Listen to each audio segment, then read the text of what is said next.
January को अयोध्या में श्री राम मंदिर में श्री राम मूर्ति की स्थापना हुई और उसका आनंदोत्सव पूरे भारत में मनाया गया। अमरावती के हनुमानगढ़ी में विधायक रवि राणा तथा सांसद नवनीत राणा द्वारा 11 लाख लड्डू का भोग लगाकर प्रसाद बांटने का कार्यक्रम आयोजित किया गया था। इस कार्यक्रम में राज्य के उप मुख्यमंत्री देवेंद्र फडणवीस का आगमन हुआ था। वहां उन्होंने बनाई जा रही हनुमान जी की मूर्ति के चरणों की पूजा की तथा उनका कार्यकर्ताओं द्वारा गुलाब के फूलों के बड़े हार से सम्मान किया गया। एक कार सेवक के तौर पर उनका विधायक रवि राणा ने सत्कार किया। हाथ में धनुष लेकर जय श्री राम का जय घोष यहां उप मुख्यमंत्री देवेंद्र फडणवीस ने लगाया।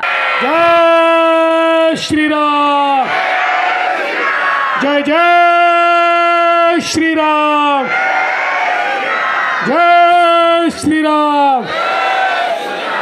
उन्होंने सभी जनता से संवाद साधते हुए कहा कि वे भी कार सेवक है। इस बात का उन्हें गर्व है और उस लड़ाई में वे 18 दिन जेल में थे। उन्होंने कहा, मैंने अपनी आंखों से मस्जिद को गिराते हुए मेरे साथियों को देखा है।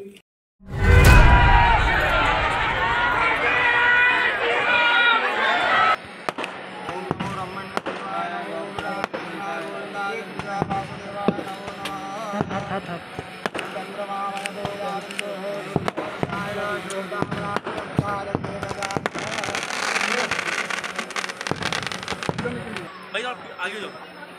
वो आगे हो जाओ थोड़ा। अच्छा पंडित जी। चल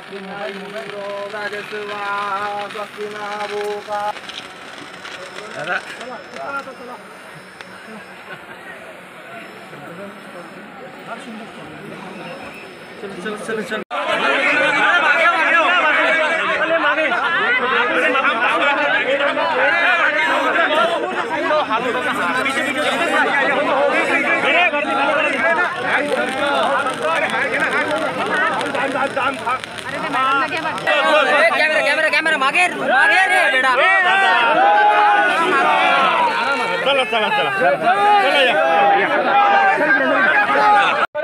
राम मंदिर बनवून श्री राम भगवंताचं त्या ठिकाणी विराजमान केलं। त्याच्यामध्ये आपल्या राज्याचे उपमुख्यमंत्री देवेंद्र फडणवीस साहेब हे कार सेवक होते जे आपल्यामध्ये उपस्थित आहे। राम मंदिरासाठी छातीवर गोळ्या सुद्धा घ्यायसाठी तयार असलेले असे राज्याचे उपमुख्यमंत्री देवेंद्र फडणवीस साहेब इथे उपस्थित आहे। त्यांचा मी या ठिकाणी एक कार सेवक म्हणून या आजचा दिवस जन घडवण्यामध्ये जेवढ्या कार सेवकांचं योगदान आहे त्याचप्रमाणे आदरणीय देवेंद्र फडणवीस साहेबांचं सुद्धा कार सेवक म्हणून योगदान आहे। म्हणून अमरावती जिल्ह्याच्या वतीने त्यांनी मला कालच सांगितलं की अमरावती जिल्ह्यातले जेवढे कार सेवक आहे त्या ठिकाणी तुम्ही सगळेजण त्या कार सेवकचा सन्मान करा आणि तो सन्मान म्हणून आम्ही तुम्ही याच्या आधी केला। सगळ्यांचा कार सेवकांचा तुम्ही सांगितल्याप्रमाणे सन्मान केला, सत्कार केला आणि आता सगळ्यांच्या वतीनं आम्ही तुमचा सन्मान करताय, सत्कार करताय कार सेवक म्हणून। यासाठी या ठिकाणी आदरणीय राज्यसभेचे खासदार कृषी मंत्री माजी डॉक्टर अनिल बोंडे साहेब आलेले, त्यांचे मी स्वागत करतोय।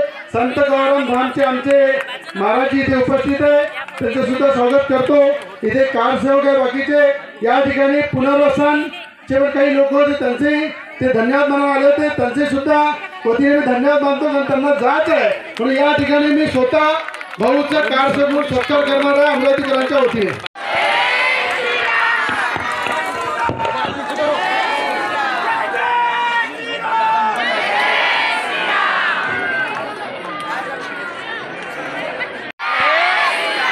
जय श्री राम।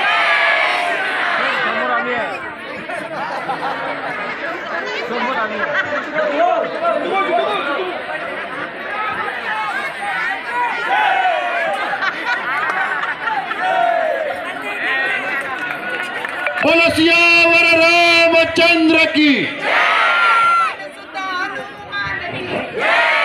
बोलो सियापति राम, गौ माता की, भारत माता की, छत्रपति शिवाजी महाराज की जय श्री राम, जय जय श्री राम, जय श्री राम।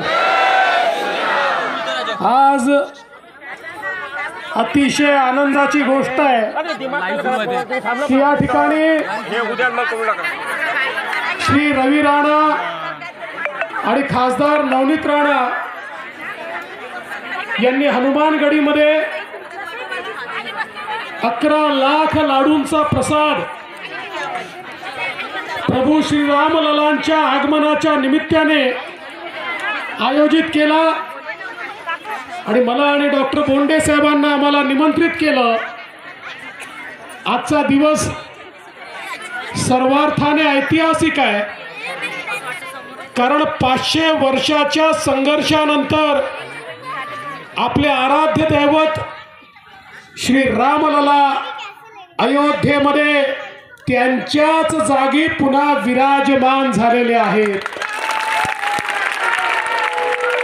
आणि ज्यामध्ये लाखो लोकांना आपला जीव गमवावा लागला, पण आज ज्या कारसेवकांनी तो कलंकाचा ढाचा खाली आणून मंदिर निर्माणात योगदान दिलं त्यांचा सत्कार देखील या ठिकाणी करण्यात आला।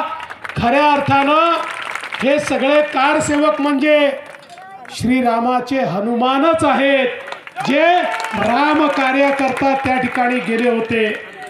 मला अतिशय अभिमान आहे की दोनही कारसेवेमध्ये मी त्या ठिकाणी होतो। त्या ठिकाणी 18 दिवस बदायूच्या जेलमध्ये देखील होतो, लाठ्याही खाल्ल्या, गोळ्याही बघितल्या आणि ज्यावेळी कलंकाचा ढाचा खाली आला त्यावेळी त्याच ठिकाणी मी होतो, याचा मला देखील अभिमान आहे। आणि आज भारताची नवीन अस्मिता सुरू झाली आहे। आता भारतीय संस्कृती ही जगामध्ये सर्वमान्य होणार आहे।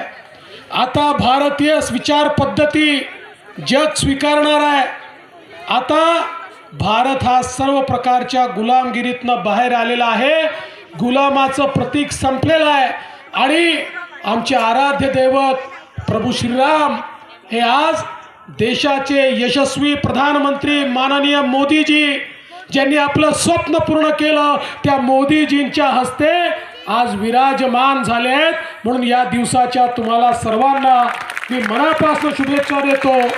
आणि रवी राणांनी, नवनीत राणांनी हा जो आगळा वेगळा कार्यक्रम ठेवलेला आहे, आपण सगळे आज अयोध्येला जाऊ शकलो नाही, पण आपली अयोध्या इथेच होती, आपले रामलला इथेच होते, आपले हनुमानजी इथेच होते।